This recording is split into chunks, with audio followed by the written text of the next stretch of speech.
نحمده ونصلي على رسوله الكريم. اعوذ باللہ من الشیطان الرجیم. بسم اللہ الرحمن الرحیم. السلام علیکم ورحمۃ اللہ وبرکاتہ. سوال ہے، شب معراج میں رسول اللہ صلی اللہ علیہ وسلم کو اللہ تعالیٰ کا دیدار ہوا تھا یا نہیں؟ اس معاملے میں فریقین ہیں. ایک فریق ہے جو کہتا ہے کہ دیدار ہوا تھا، دوسرا کہتا ہے نہیں ہوا تھا. دونوں کے اپنے اپنے قرآن و سنت سے دلائل ہیں. دونوں طرف ہی بلا شبہ دلائل کا بھی معلوم ہوتے ہیں، لیکن پھر بھی کوئی ایک قول راجح اور دوسرا مرجوح ضرور ہوگا. یعنی ایک قول کو فوقیت دینا لازمی ہوگی، لیکن اس کا دار و مدار ہمارے ایمان پر بھی نہیں ہے. ہمارے ایمان کا جز نہیں ہے کہ ہم آپ صلی اللہ علیہ وسلم کا اللہ تعالیٰ کا دیدار آپ پر ثابت مانتے ہیں یا نہیں مانتے، یا اس کا تعلق ہمارے ایمان سے نہیں ہے. یعنی جو شخص ایمان رکھتا ہے کہ آپ صلی اللہ علیہ وسلم کو دیدار ہوا تھا، وہ بہت زیادہ بڑے ایمان پر نہیں ہے، بہت زیادہ ایمان کے اعلیٰ مرتبے پر نہیں ہے. اور جو نہیں مانتا وہ معاذ اللہ بے ایمان نہیں ہے، یا اس کے ایمان میں کوئی شک نہیں کیا جا سکتا، وہ گستاخ رسول ہرگز نہیں ہے. البتہ فریقین کے دلائل ہیں. جو حضرات کہتے ہیں کہ آپ صلی اللہ علیہ وسلم کو دیدار ہوا تھا، ان کی دلیل قرآن سے ہے. وہ فرماتے ہیں، ثم دنا فتدلى فكان قاب قوسين او ادنى، پھر وہ قریب ہوتا ہی گیا یہاں تک کہ ایک تیر یا دو تیر کا فاصلہ رہ گیا. لیکن یہاں قربت سے مراد یہ نہیں کہ دیدار بھی ممکن ہو، دیدار بھی ہوا ہو. بعض اوقات انسان دیوار کے اس پار ہوتا ہے اور اس دیوار کے اس پار شخص کو نہیں دیکھ پاتا، جبکہ اس کے درمیان میں کوئی ایک تیر یا دو تیر کا فاصلہ نہیں ہوتا، بلکہ کچھ انچز کا فاصلہ ہوتا ہے. پھر بھی وہ ایک دوسرے کو دیکھ نہیں پاتے، حالانکہ ہو سکتا ہے ان کو معلوم بھی ہو کہ دیوار کے اس پار فلاں ہیں، لیکن پھر بھی ان کو ایک دوسرے کو دیکھنا ممکن نہیں ہوتا. دوسری دلیل ان کی یہ ہے، وہ بھی قرآن کی آیت ہے، وجوہ یومئذ ناظرہ الی ربہا ناظرہ. یعنی اس دن کچھ لوگ ایسے ہوں گے جن کے چہرے روشن ہوں گے، روشن چہروں والے لوگ ہوں گے اور اپنے رب کو دیکھتے ہوں گے. یہ اس دن، یہ سورہ قیامہ ہے. یہ اس دن یعنی قیامت کی بات ہو رہی ہے. قیامت کے روز جو نیک لوگ ہوں گے ان کے چہرے روشن ہوں گے، ناظرہ ہوں گے، اور وہ اپنے رب کو دیکھتے ہوں گے. اور یہ تو متواتر حدیث میں بھی یہ بات آئی ہے کہ قیامت جنت میں سب سے بڑا انعام اللہ رب العزت کا دیدار ہوگا، اور اللہ رب العزت اپنا دیدار فرمائیں گے، مومنین کو اپنا دیدار کروائیں گے، اور یہ سب سے بڑی نعمت ہوگی جنت کی. یہ تو سب کو ہی پتہ ہے کہ قیامت کے روز یعنی جنت میں تو دیدار ہوگا. تب اللہ تعالیٰ اپنے آپ کو ریویل کریں گے، اپنے آپ کو دکھائیں گے، جس طرح کہ اس کی شان ہے وہ اس طرح سے اپنے آپ کو دکھائے گا کہ میں ایسا ہوں.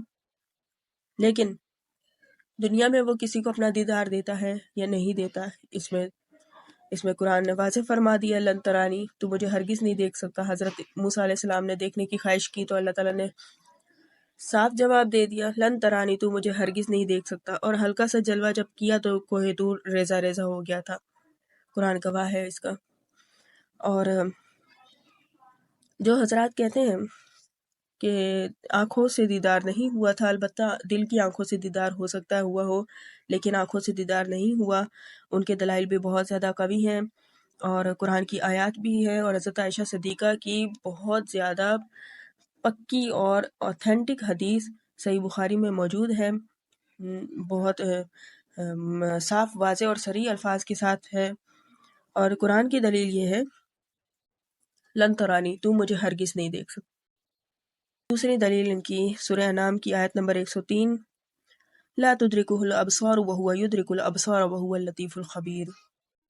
کوئی نظر اس کا احاطہ نہیں کر سکتی، اور وہ سب کا احاطہ کیے ہوئے ہے، اور وہ لطیف اور خبیر ہے، باریک بین اور خبر رکھنے والا ہے.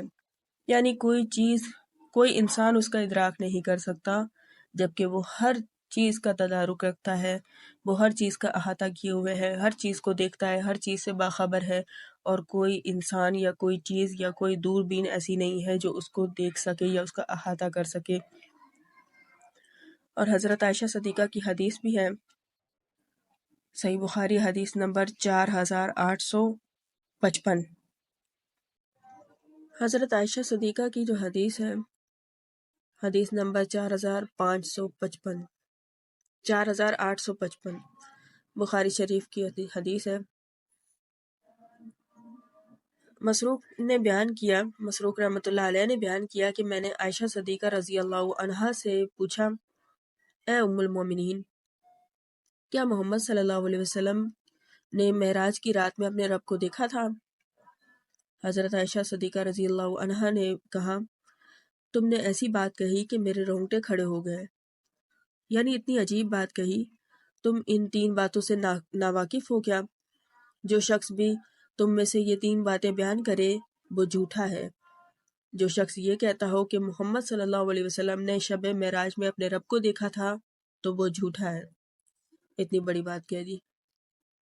پھر انہوں نے آیت لا تدرک الابصار وہو یدرک الابصار وہو اللطیف الخبیر سے لے کر من وراء الحجاب تک کی تلاوت کی، یعنی حضرت عائشہ صدیقہ قرآن کے سوا تو بات ہی نہیں کرتی تھی، ان کی دلیل قرآن کی آیت ہی ہوا کرتی تھی، اور کہا کہ کسی انسان کے لیے ممکن نہیں کہ اللہ سے بات کرے سوائے اس کے کہ وحی کے ذریعے ہو یا پھر پردے کے پیچھے سے ہو، اور جو شخص تم میں سے یہ کہے کہ نبی کریم صلی اللہ علیہ وسلم آنے والے کل کی بات جانتے تھے وہ بھی جھوٹا ہے، یعنی علم غیب رکھتے تھے یا پھر کل کیا ہونے والا ہے وہ بتا سکتے تھے تو وہ شخص بھی جھوٹا ہے، ایسا عقیدہ رکھنے والا بھی جھوٹا ہے۔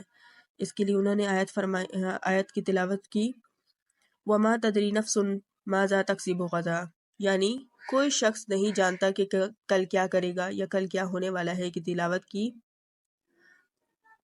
اس کے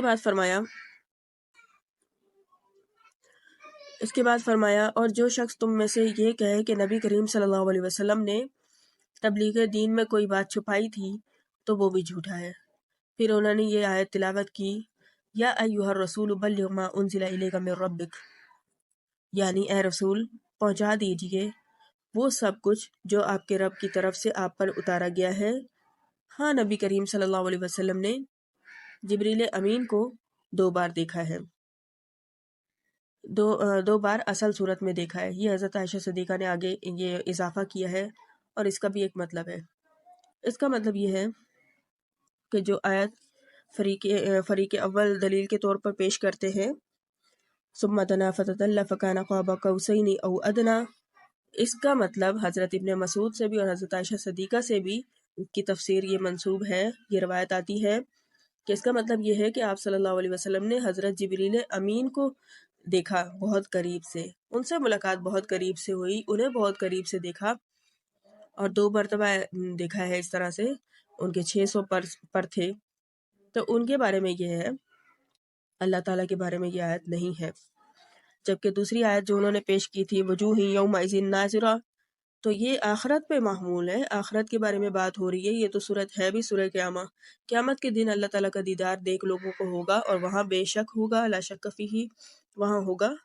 یہاں کے دیدار کی جو بات ہے وہ آپ کے سامنے آیات آ چکی ہیں، لن ترانی، تو مجھے ہرگز نہیں دیکھ سکتا، لا تدرک الابصار۔